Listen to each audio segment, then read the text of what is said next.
that I'll Yeah. never sell.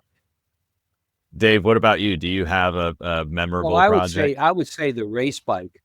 Yeah. Cool. Which one? The Bonneville bike. Yeah. That was I mean, that was an unbelievable project. I mean, that was completely out of our wheelhouse, and fortunately, I have some good friends that are experts at all the different aspects of that bike. I would call Phil Day from Daytech. He designed the frame, told me what the proper wheelbase should be, and so on, and he built the frame.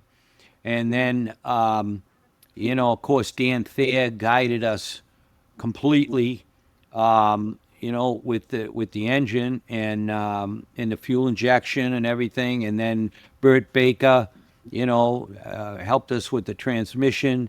And Jim's, of course, Jim's did the the motor, the bottom end, the cases and the bottom end all came from Jim's.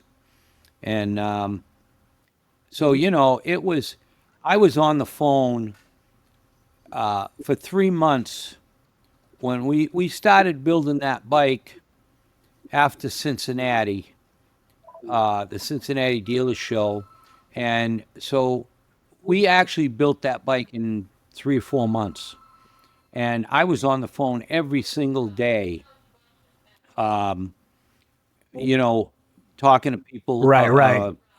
Gathering information. Yeah, you using all your resources and all the people that you know. Yeah.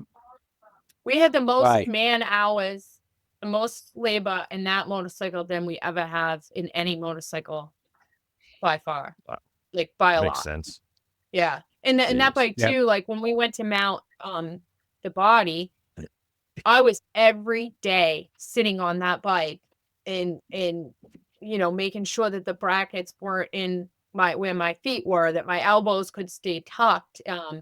Just fitting it the long way, that it was tucked, that it was coming down as close to my butt as it could be. Right. So it was like every day I was sitting on that bike to make sure it fit me. Absolutely. So, I mean, that was, I mean, it was almost as much work to mount the body as it was to build a whole bike. I mean, it